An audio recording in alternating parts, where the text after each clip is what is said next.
नमस्कार दोस्तों, मैं गजेंद्र गंजीर धारा जीएस के इस ऑनलाइन प्लेटफॉर्म पर आप सभी का स्वागत करता हूं, अभिनंदन करता हूं। आज हम लोग पुनः आगामी जो हमारे छत्तीसगढ़ में सीजीपीएससी का जो मुख्य परीक्षा होने वाले उसको ध्यान में रखते हुए वर्ष 2020 में सामान्य हिंदी से जो क्वेश्चन पूछे गए थे उन्हीं सभी क्वेश्चन को सॉल्व करेंगे और ये इसका दूसरा पार्ट है। इसके पहले पार्ट भी ऑलरेडी हमारे यूट्यूब चैनल में अपलोड किए जा चुके हैं, तो अगर आपने उसको नहीं देखा है तो बिल्कुल जाकर देखिएगा, आपके आगामी एग्जाम के लिए बहुत ही हेल्पफुल होगा। तो चलिए फिर आज की इस क्लास का शुभारंभ करते हैं। इसके पहले वाले पार्ट में मैंने क्वेश्चन नंबर 8 तक के सभी क्वेश्चनों को सॉल्व करा दिया था, तो अगर आपने नहीं देखा है तो बिल्कुल जाके देखिएगा। आज हम लोग क्वेश्चन नंबर 9 से आगे जितने भी क्वेश्चन है उसको हम लोग सॉल्व करेंगे। चलो, पहला क्वेश्चन क्या है हमारे, देखते हैं। पहला दूसरा ये तो मैंने आप लोग को सॉल्व करा दिया है, चौथा पांचवा छठवा ये भी मैंने सॉल्व करा दिया है। आज हम लोग पढ़ेंगे क्वेश्चन नंबर 9 से, ठीक है। क्वेश्चन नंबर 9, आज हम लोग क्वेश्चन नंबर 9 से सभी क्वेश्चनों को क्या करेंगे जी, सॉल्व करेंगे। चलिए तो आगे बढ़ते हैं। क्वेश्चन नंबर 9 कौन सा है, एक सेकंड जी ना। चलिए, क्वेश्चन नंबर 9 कौन सा है, देखिए। क्वेश्चन नंबर 9 है आपका, निम्नलिखित प्रत्ययों से दो दो शब्दों की रचना कीजिए। आपसे क्वेश्चन नंबर 9 बोल रहा है कि निम्नलिखित प्रत्ययों से दो दो शब्दों की रचना कीजिए। इससे पहले वाले पार्ट में मैंने क्वेश्चन नंबर 8 तक के सभी प्रश्नों को सॉल्व करा दिया है। साथ ही साथ आप लोग को बताना चाहूंगा कि वर्ष 2018 और 19 इसके जो मुख्य परीक्षा में सामान्य हिंदी से जो क्वेश्चन पूछे गए थे उसको भी मैंने सॉल्व कराया हुआ है, तो अगर आपने उसको नहीं देखा है तो जाके देखिएगा जी। चलो, तो क्वेश्चन नंबर 9 का क्या बोलता है, निम्नलिखित प्रत्ययों से दो दो शब्दों की रचना कीजिए। आपको 4 प्रत्यय दिए गए हैं, पहला इक, दूसरा या, तीसरा पन और चौथा माट। 4 प्रत्यय दिए गए हैं और इन प्रत्ययों से दो दो शब्दों की रचना करना है। सबसे पहले आपके दिमाग में क्वेश्चन आना चाहिए कि आखिर प्रत्यय किसे कहा जाता है और उपसर्ग किसे कहा जाता है। आपके एग्जाम में यहाँ से क्वेश्चन पूछा भी गया है 2 नंबर में कि प्रत्यय किसे कहते हैं और उपसर्ग किसे कहा जाता है। तो प्रत्यय किसे कहते हैं, तो ऐसा शब्दांश जो किसी शब्द के अंत में जुड़कर उसके अर्थ को परिवर्तित कर देता है, प्रत्यय कहलाता है। और ऐसा शब्दांश जो किसी शब्द के प्रारंभ में जुड़कर उसके अर्थ को परिवर्तित करता है, उपसर्ग कहलाता है। तो उपसर्ग और प्रत्यय में क्या डिफरेंस है, उपसर्ग हमेशा शब्द के प्रारंभ में जुड़ता है, जबकि जो प्रत्यय होता है वो शब्द के अंत में जुड़ता है। तो हमसे क्या क्वेश्चन पूछा गया है कि निम्नलिखित प्रत्ययों से दो दो शब्दों की रचना कीजिए। मतलब प्रत्यय तो हमको दे दिया गया है और इन सभी प्रत्ययों से हमको शब्द का निर्माण करना है, ठीक है। एक बार पुनः सुनेंगे। प्रत्यय वह शब्दांश है जो किसी शब्द के अंत में जुड़कर उसके अर्थ को परिवर्तित कर देता है, ठीक है। चलो, तो पहला प्रत्यय दिया है इक। इक प्रत्यय से आपको शब्द का निर्माण करना है, तो क्या क्या हो जाएगा, देखो। इक प्रत्यय से हम लोग करते हैं, पहला हो जाएगा सामाजिक। सामाजिक के बाद ध्यान रखना है वैदिक। वैदिक के बाद आपको ध्यान रखना है आध्यात्मिक। आध्यात्मिक, ठीक है। सामाजिक, वैदिक, आध्यात्मिक, ये सभी शब्दों में कौन सा प्रत्यय है, आपका इक प्रत्यय है। ये आपको याद रखना है, सामाजिक, वैदिक, आध्यात्मिक, ठीक है। यह प्रत्यय से हमको बनाना है, शब्द बनाएंगे यह प्रत्यय से। तो यह प्रत्यय से क्या क्या हो जाएगा, पांडित्य हो जाएगा। पहला तो पांडित्य हो जाएगा, दूसरा पाश्चात्य हो जाएगा। पांडित्य और पाश्चात्य हो जाएगा। पन प्रत्यय से हमको बनाना है, देखो, लड़कपन हो जाएगा। लड़कपन, लड़कपन के बाद हो जाएगा जब आपका कालापन। लड़कपन के बाद आपका कालापन हमने बना लिया। माट प्रत्यय से हम लोग को शब्द का निर्माण करना है, तो चमाट हो जाएगा। क्या हो जाएगा आपका, चमाट। वैसे ही एक और शब्द हमको बनाना है माट प्रत्यय से, तो इसको मैं आप लोग के लिए छोड़ता हूं, है ना। आप लोग को माट प्रत्यय से एक और शब्द का निर्माण करना है और कमेंट सेक्शन में बताना है वो शब्द क्या होगा, ठीक है। तो प्रत्ययों से हमको दो दो शब्दों की रचना करना था। इक प्रत्यय से हमने रचना किया सामाजिक, वैदिक, आध्यात्मिक। य से हमने रचना किया पांडित्य, पाश्चात्य। पन से हमने रचना किया लड़कपन, कालापन। और माट से हमने रचना किया चमाट, ठीक है। ये सभी शब्दों का निर्माण हमने जो क्वेश्चन में जो प्रत्यय दिए गए हैं उन्हीं प्रत्ययों से हमने किया है। एक बार पुनः सुनेंगे। प्रत्यय वह शब्दांश होता है जो किसी शब्द के अंत में जुड़कर उसके अर्थ को परिवर्तित करता है, जबकि उपसर्ग वह शब्दांश होता है जो किसी शब्द के प्रारंभ में जुड़कर उसके अर्थ को परिवर्तित कर देता है। तो क्वेश्चन नंबर 9 का हमने सॉल्व कर लिया। क्वेश्चन नंबर 9 का क्या कह रहा है, देखिए। निम्नलिखित शब्दों के मूल प्रत्यय बताइए। मतलब यहाँ पास 4 शब्द दिए गए हैं, इसमें आपको मूल शब्द कौन सा है बताना है और उसमें प्रत्यय कौन सा लगा हुआ है ये आपको बताना है। अगर मैं बात करता हूँ स्वेच्छाचार, चलिए स्वेच्छाचार को तोड़िए तो क्या हो जाएगा आपका, स्वेच्छा धन आचार हो जाएगा। क्या हो जाएगा आपका, स्वेच्छा धन आचार, ठीक है। दूसरा देखो पंचायत। पंचायत को तोड़िए, क्या हो जाएगा आपका, पंच धन आयत हो जाएगा। क्या होगा, पंच धन आयत हो जाएगा। तीसरा देखिए खटोला। खटोला को तोड़िए, क्या हो जाएगा, खट धन ओला हो जाएगा। क्या हो जाएगा, बोलो, खट धन ओला। चौथा देखिए ठहाका। तो ठह धन क्या हो जाएगा, यहाँ आका हो जाएगा। ठहाका में क्या होगा आपका, ठह धन आका हो जाएगा। अब क्वेश्चन क्या बोला गया है, निम्नलिखित शब्दों के मूल प्रत्यय बताइए, मतलब मूल शब्द कौन सा है और उन शब्द में प्रत्यय कौन सा लगा हुआ है ये आपको बताना है। तो स्वेच्छाचार, स्वेच्छाचार में अगर बात करें तो मूल शब्द क्या होगा आपका, स्वेच्छा हो जाएगा। क्या हो जाएगा, स्वेच्छा। ठीक है, और अगर बोलेगा प्रत्यय कौन सा है तो प्रत्यय आपको बताना है आचार हो जाएगा। प्रत्यय क्या हो जाएगा आपका, आचार। सेम चीज पंचायत में मूल शब्द क्या है आपका, पंच हो जाएगा। ठीक है, और आयत क्या हो जाएगा आपका, आयत आपका प्रत्यय हो जाएगा। खटोला में जो खट हो जाएगा ये आपका मूल शब्द हो जाएगा, और ओला क्या हो जाएगा जी आपका प्रत्यय हो जाएगा। वही ठहाका, ठहाका में ठ क्या हो जाएगा, मूल शब्द हो जाएगा, और आका क्या हो जाएगा आपका प्रत्यय हो जाएगा। ये सब मैंने बता दिया आप लोग को। ठीक है, तो निम्नलिखित शब्दों के मूल प्रत्यय बताइए, तो आपको इसमें मूल शब्द का को भी बताना था और आपको प्रत्यय को भी बताना था। तो स्वेच्छाचार में स्वेच्छा मूल शब्द है, आचार प्रत्यय है। पंचायत में पंच मूल शब्द है, आयत प्रत्यय है। खटोला में खट मूल शब्द है, ओला प्रत्यय है, और आपका ठहाका में ठ मूल शब्द है और आका प्रत्यय है। चलिए क्वेश्चन नंबर 9 का ग क्या बोलता है, हिंदी साहित्य के इतिहास में मध्यकाल को कितने भागों में बांटा गया है, उनके नाम लिखिए। नाम बस आपको बताना है। हिंदी साहित्य के इतिहास में मध्यकाल को कितने भागों में बांटा गया है, तो याद रखना हिंदी साहित्य के इतिहास में मध्यकाल को आपका दो भागों में बांटा गया। कितने भागों में, दो भागों में। अब ये दो भाग कौन कौन सा हो जाएगा, पहला आपका हो जाएगा पूर्व मध्यकाल और दूसरा आपका उत्तर मध्यकाल। ठीक है, पहला क्या हो जाएगा जी, पहला आपका देखो पूर्व मध्यकाल, पहला हो जाएगा आपका पूर्व मध्यकाल। ठीक है, और दूसरा दूसरा क्या हो जाएगा आपका, दूसरा आपका उत्तर मध्यकाल। ठीक है, दूसरा क्या हो जाएगा आपका उत्तर मध्यकाल हो जाएगा। ठीक है, अगर मैं पूर्व मध्यकाल का ईस्वी की बात करूं तो 1300 से 1600 ईस्वी, ये आपको ध्यान रखना है। ठीक है, इसका ड्यूरेशन पूर्व मध्यकाल का कितना, 1300 से 1600 ईस्वी इसका टाइम पीरियड हो जाएगा, ड्यूरेशन हो जाएगा। वैसे ही आपको ध्यान रखना है उत्तर मध्यकाल का ड्यूरेशन अगर आपसे पूछेगा तो आपको बताना है 1600 से आपका 1857 ईस्वी। ठीक है, ये आपको ध्यान रखना है। तो हिंदी साहित्य के इतिहास में मध्यकाल को कितने भागों में बांटा गया है, दो भागों में, पूर्व मध्यकाल और आपका उत्तर मध्यकाल। पूर्व मध्यकाल का अगर मैं टाइम पीरियड की बात करूं तो 1300 से 1600 ईस्वी हो जाएगा, और उत्तर मध्यकाल का अगर मैं टाइम पीरियड की बात करूं तो 1600 से आपका 1857 ईस्वी हो जाएगा। ये आपको याद रखना है। ठीक है, आगे बढ़ते हैं। तो इस प्रकार से हमने क्वेश्चन नंबर 9 को सॉल्व कर लिए। अब हम लोग आगे बढ़ेंगे क्वेश्चन नंबर 10 पे। क्वेश्चन नंबर 10 क्या बोलता है, देखिए निम्नलिखित वाक्यों के शुद्ध रूप लिखिए। मतलब आपको वाक्य दिया गया है और इन सभी वाक्यों के आपको शुद्ध रूप बताना है। पहला है यह काम आप पर निर्भर करता है। दूसरा, मुझसे यह काम संभव नहीं हो सकता। तीसरा, हम तो अवश्य ही जाएंगे। चौथा, लोग बड़ी मात्रा में जमा हो गए।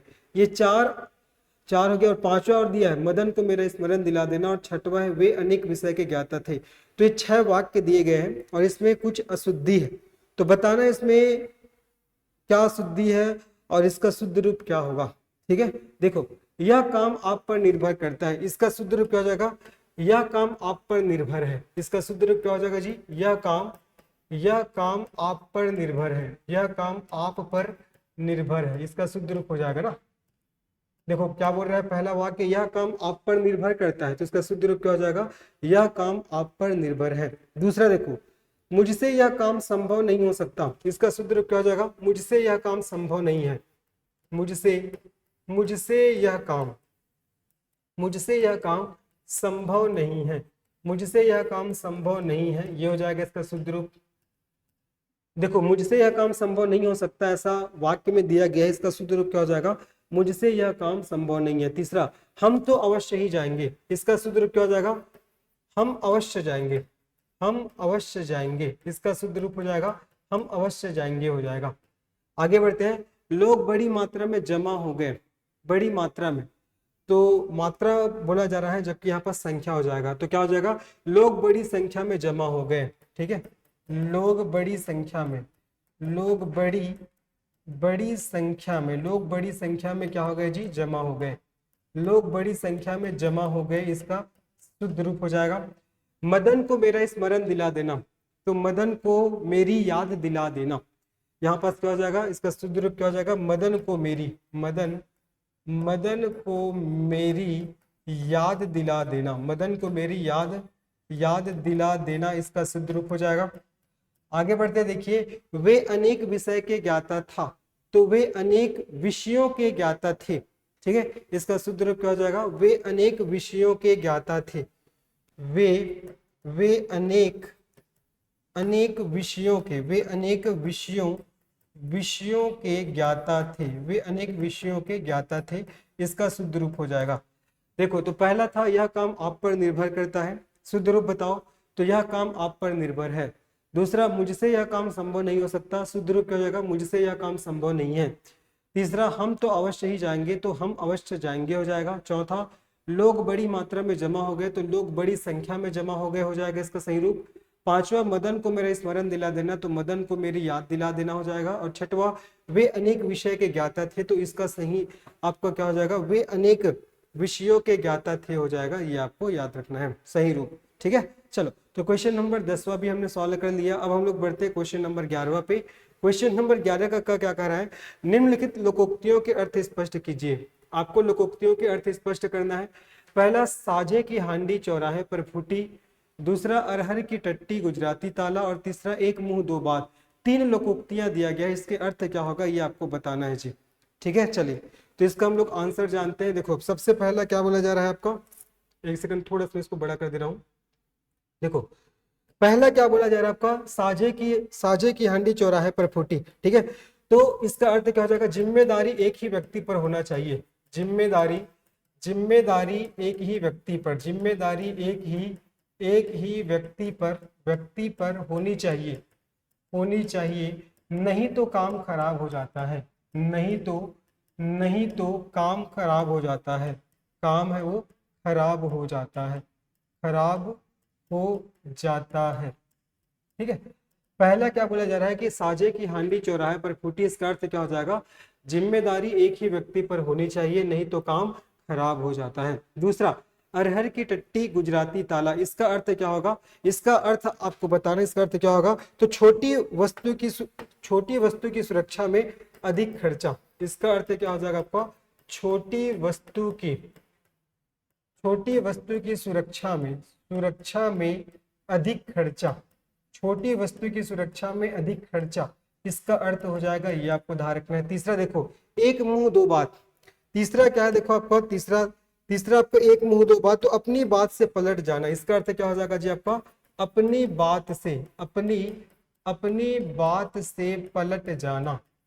इसका अर्थ क्या हो जाएगा, अपनी बात से पलट जाना।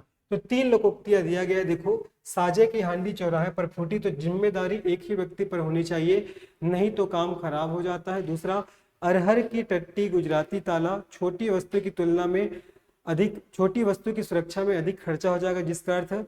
और तीसरा, एक मुंह दो बात, तो अपनी बात से पलट जाना। तीनों का अर्थ आपको ध्यान रखना है।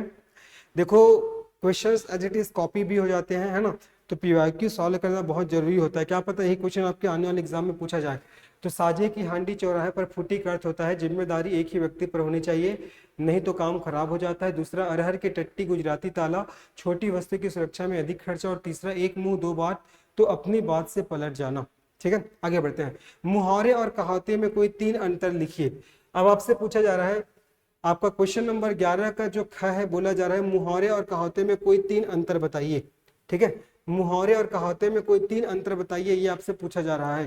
क्वेश्चन नंबर 11 का ख, उसके बाद क्वेश्चन नंबर 12 को हम लोग सॉल्व करेंगे। चलिए, तो मुहावरे और कहावते में कोई तीन अंतर आपको बताना है, तो चलो मैं इसको स्लाइड के माध्यम से बताता हूं जी, ठीक है।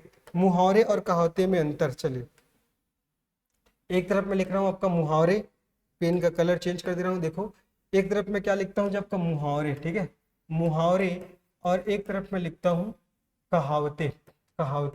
तो मुहावरे और कहावते में आपको अंतर बताना है। सबसे पहले तो आपका मुहावरा क्या होता है, एक वाक्यांश होता है, ठीक है। मुहावरा क्या होता है, मुहावरा एक क्या होता है जी, आपका वाक्यांश होता है। मुहावरा एक वाक्यांश होता है, पहला चीज आपको ध्यान रखना है, ठीक है। और जो कहावते होता है ना, ये क्या होता है, ये आपका वाक्य होता है, ठीक है। कहावते क्या होता है, कहावते वाक्य होता है, वाक्य होता है। वाक्यांश कहने का तात्पर्य क्या हो जाएगा, वाक्यांश कहने का तात्पर्य आपका वाक्य का एक अंश, है ना। तो मुहावरा एक वाक्यांश होता है, जबकि कहावते वाक्य होता है। दूसरा, मुहावरा का प्रयोग स्वतंत्र रूप में नहीं होता है, याद रखना। मुहावरा का जो प्रयोग है वो आपका स्वतंत्र रूप में नहीं होता, स्वतंत्र रूप में नहीं होता, याद रखना है, मुहावरा का प्रयोग स्वतंत्र रूप में नहीं होता, लेकिन कहावतों का प्रयोग स्वतंत्र रूप में होता है जी। ठीक है जी, कहावतों का जो प्रयोग होता है ये आपका स्वतंत्र रूप में होता है, स्वतंत्र रूप में होता है, ये आपको याद रखना है। दोनों अंतर पहले याद करो। मुहावरा एक वाक्यांश है, कहावत एक वाक्य होता है। दूसरा, मुहावरा का प्रयोग स्वतंत्र रूप में नहीं होता, जबकि कहावतों का प्रयोग स्वतंत्र रूप में होता है। और तीसरा आपको ध्यान रखना है, देखो तीसरा क्या हो जाएगा आपका, तीसरा मुहावरा बात को कहने की एक रीति या पद्धति है। ठीक है, तीसरा क्या हो जाएगा आपका, मुहावरा बात को कहने की, मुहावरा बात को कहने की एक रीति या पद्धति है। मुहावरा बात को कहने की एक रीति या पद्धति है। ठीक है, मुहावरा बात को कहने की क्या है आपका, एक रीति या पद्धति है, जबकि जो कहावत है ना, ये आपका अनुभव या विचार का एक स्थायी निचोड़ है। जबकि कहावत क्या होता है, जब कहावत है वो आपका, एक सेकंड ना पेन को, हाँ चलो, कहावत आपका अनुभव एवं विचारों का, कहावत अनुभव एवं विचारों का स्थायी निचोड़ है। कहावत अनुभव एवं विचारों का स्थायी निचोड़ है, ये आपको याद रखना है। सरल है। ठीक है, आपसे पूछा गया था, आपका क्या पूछा गया था कि मुहावरे और कहावतों में अंतर बताइए करके, तो हमने अंतर देख लिया, क्या क्या अंतर है। ठीक है, मैंने बताया सबसे पहले कि जो आपका मुहावरा होता है ना, जो मुहावरा होता है वो आपका एक वाक्यांश होता है, जबकि जो कहावत होता है वो आपका एक वाक्य होता है। और मुहावरा का प्रयोग स्वतंत्र रूप में नहीं होता है, जबकि कहावतों का प्रयोग स्वतंत्र रूप में होता है। और मुहावरा बात को कहने की एक रीति या पद्धति है, जबकि कहावत अनुभव एवं विचारों का स्थायी निचोड़ है, ये आपको याद रखना है। तो मुहावरे और कहावतें में तीन अंतर ये हो जाएगा, इसको आपको याद रखना है। तो कल के डेट में अगर आपसे एग्जाम में क्वेश्चन आए तो ये आपको बताना है। ठीक है जी, तो देखो हमारा क्वेश्चन था मुहावरा व कहावते में कोई तीन अंतर लिखिए, तो मैंने तीन अंतर आप लोग को बता दिया। अब बारी किसका है, देखो क्वेश्चन नंबर, अब बारी किसका है, क्वेश्चन नंबर आपका 12 का। देखो क्वेश्चन नंबर 11 का हमने दोनों देख लिया, लोकोक्तियों के अर्थ मैंने बता दिया और मुहावरे और कहावते में तीन अंतर भी बता दिया। क्वेश्चन नंबर 12 का क्या बोलता है, आचार्य रामचंद्र शुक्ल ने हिंदी साहित्य के इतिहास को कितने भागों में बांटा है। और क्वेश्चन नंबर 12 का क्या बोलता है, आचार्य शुक्ल द्वारा विभाजित हिंदी साहित्य के इतिहास के नाम एवं उनके समय का उल्लेख कीजिए। देखो क्वेश्चन नंबर 12 का क और ख दोनों सेम टाइप का क्वेश्चन है, दोनों एक ही है। यहाँ पर क्वेश्चन नंबर 12 के क में बोला जा रहा है कि आचार्य रामचंद्र शुक्ल ने हिंदी साहित्य के इतिहास को कितने भागों में बांटा है, ये बताना है। और ख बोल रहा है कि आचार्य शुक्ल द्वारा विभाजित हिंदी साहित्य के इतिहास के नाम एवं उनके समय को उल्लेख कीजिए। मतलब यही बताना है आपको कि रामचंद्र शुक्ल जी ने हिंदी साहित्य के इतिहास को कितने भागों में बांटा गया है और उसका समय अंतराल क्या रहा है, ये आपको बताना है। ठीक है, चलिए मैं कोशिश करता हूँ यही आप लोग को इसका आंसर कर दूं, है ना। चलो देखते हैं। तो आचार्य रामचंद्र शुक्ल ने हिंदी साहित्य के इतिहास को 4 भागों में बांटा है। ठीक है, चलो यहीं पास में बता दे रहा हूँ आप लोग को। आचार्य रामचंद्र शुक्ल जी ने, आचार्य रामचंद्र शुक्ल जी ने, आचार्य रामचंद्र शुक्ल जी ने हिंदी साहित्य के इतिहास को, हिंदी साहित्य के इतिहास को 4 भागों में बांटा है। कितने भागों में बांटा है जी आपका, 4 भागों में। ठीक है, 4 भागों में बांटा है, 4 भागों में बांटा है। अब मैं पूरा वो चारों भागों के नाम बताऊंगा और समय अंतराल बताऊंगा। ठीक है, 4 भागों में बांटा है। पहला हो जाएगा आपका आदिकाल, पहला क्या हो जाएगा जब आपका आदिकाल हो जाएगा। और इसी आदिकाल को आपका वीर गाथा काल के नाम से भी जाना जाता है। ठीक है, पहला क्या हो जाएगा आपका, पहला आपका आदिकाल और इसी आदिकाल को आपका वीर गाथा काल के नाम से जाना जाता है। ठीक है, दूसरा हो जाएगा आपका पूर्व मध्यकाल। ठीक है, दूसरा क्या हो जाएगा आपका पूर्व मध्यकाल। ठीक है, और तीसरा आपका उत्तर मध्यकाल। तीसरा क्या हो जाएगा जब आपका उत्तर मध्यकाल। पहला आदिकाल जिसको वीर गाथा काल के नाम से जानते हैं, दूसरा पूर्व मध्यकाल, तीसरा आपका उत्तर काल हो जाएगा और चौथा आपका आधुनिक काल। ठीक है, चौथा हो जाएगा आपका आधुनिक काल जिसे गद्य काल के नाम से भी जानते हैं। ठीक है, तो देखो पहला आदिकाल, पहले तो ये चारों कालों को के नामों को आपको ध्यान रखना है। पहला आदिकाल, दूसरा पूर्व मध्यकाल, तीसरा उत्तर काल, चौथा आधुनिक काल।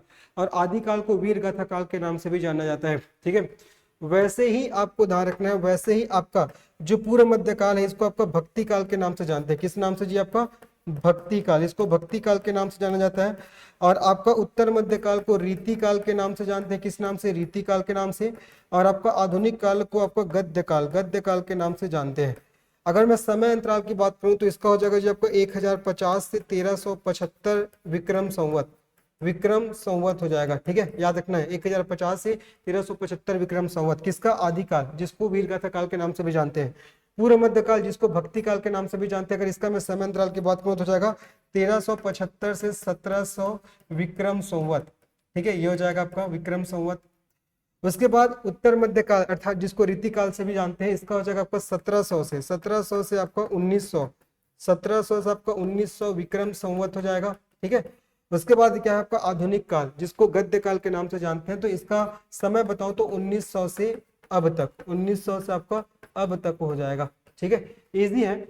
आचार्य रामचंद्र शुक्ल जी ने हिंदी साहित्य के इतिहास को 4 भागों में बांटा है, आदिकाल, पूर्व मध्य काल, उत्तर काल और आपका आधुनिक काल। ठीक है, आदिकाल, पूर्व मध्य काल, उत्तर मध्य काल और आधुनिक काल। तो आदिकाल को ही वीरगाथा काल के नाम से जानते हैं, पूर्व मध्य काल को भक्ति काल के नाम से जाना जाता है, उत्तर मध्य काल को रीति काल के नाम से जानते हैं और आधुनिक काल को गद्य काल के नाम से जाना जाता है। तो आधुनिक काल का अगर मैं समय अंतराल की बात करूं तो 1050 से 1375 विक्रम संवत, पूर्व मध्य काल का 1375 से 1700 विक्रम संवत, और तीसरा उत्तर मध्य काल का 1700 से 1900 विक्रम संवत, और आधुनिक काल का 1900 से अब तक हो जाएगा। याद रखना, इसको बहुत इंपॉर्टेंट है।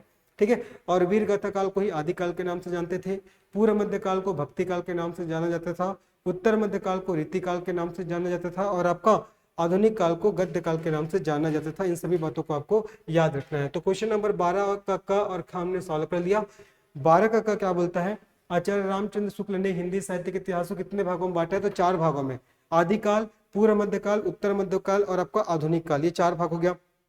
उसके बाद बोला है कि आचार्य रामचंद्र शुक्ल द्वारा विभाजित हिंदी साहित्य के इतिहास के नाम एवं उनके समय का उल्लेख कीजिए। तो ये आपका 4 भाग में उन्होंने बांटा है, उसके नाम हमने बता दिया और समय अंतराल भी हमने बता दिया। तो ये भी हमारा करेक्ट हो गया। ठीक है, याद रखना है जी। चलिए अब इसके बाद हम लोग आगे बढ़ते हैं, नेक्स्ट प्रश्न में चलते हैं। हमारा नेक्स्ट प्रश्न क्या है देखते हैं।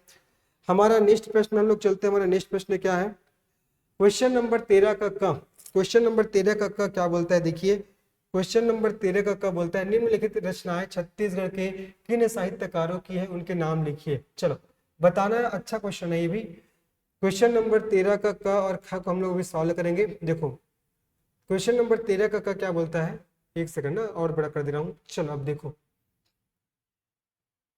निम्नलिखित रचनाएं छत्तीसगढ़ के किस साहित्यकारों की है, उनके नाम लिखिए। पहला भक्ति चिंतामणि, दूसरा कुल के मर्याद, तीसरा ऊंच और नीच। बताना है किनकी रचनाएं हैं। देखो भक्ति चिंतामणि किनका है आपका? भक्ति चिंतामणि जी आपका गोपाल चंद्र मिश्र। एक सेकंड, जो भक्ति चिंतामणि है ना, कहाँ है ये? भक्ति चिंतामणि किनकी रचना का नाम है आपका? गोपाल चंद्र मिश्र की रचना का नाम है। गोपाल चंद्र मिश्र, इसकी रचना का नाम है आपका भक्ति चिंतामणि। कुल के मर्याद आप लोगों ने पढ़ा भी होगा, बहुत इंपॉर्टेंट है ना। कुल के मर्याद ये किसकी रचना का नाम है? कुल के मर्याद ये किसकी रचना का नाम है? आपको ध्यान रखना है, केयूर भूषण, जिसकी और रचना है राड़ी ब्राह्मण की दुर्दशा, कुल के मर्याद, ये सब केयूर भूषण की रचना है। ऊंच और नीच ये किसकी रचना का नाम है? तो ये हो जाएगा आपका डॉक्टर खूबचंद बघेल, इसकी रचना का नाम क्या है आपका? ऊंच और नीच। ठीक है, तो भक्ति चिंतामणि गोपाल चंद्र मिश्र हो जाएगा, और कुल के मर्याद केयूर भूषण हो जाएगा, और ऊंच और नीच डॉक्टर खूबचंद बघेल हो जाएगा। उसके बाद देखो क्वेश्चन नंबर 13 का ख क्या है? छत्तीसगढ़ के निम्नलिखित साहित्यकारों की एक एक रचना का नाम लिखिए। लखनलाल गुप्ता का अगर मैं रचना का नाम बताऊं तो हो जाएगा आपका सरग ले डोलाइस, सरग ना, ये सरग है, याद रखना जी। सरग ले डोला आइस, ये हो जाएगा। ठीक है, और हो जाएगा आपका हाथी घोड़ा पालकी, ये इनकी रचनाओं का नाम है। किसका? लखनलाल गुप्त का सरग ले डोला आइस, हाथी घोड़ा पालकी, संझा के बेरा या समझौती के बेरा। ठीक है, और क्या हो जाएगा आपका? समझौती के बेरा, ये सब इसके प्रमुख रचनाओं के नाम है। आगे बढ़ते हैं। बाबू रेवाराम, सभी को पता होगा, बाबू रेवाराम की रचना का नाम क्या क्या है आपका? गीता माधव हो जाएगा, गीता माधव के बाद हो जाएगा जब गंगा लहरी, क्या हो जाएगा इसका रचना का नाम?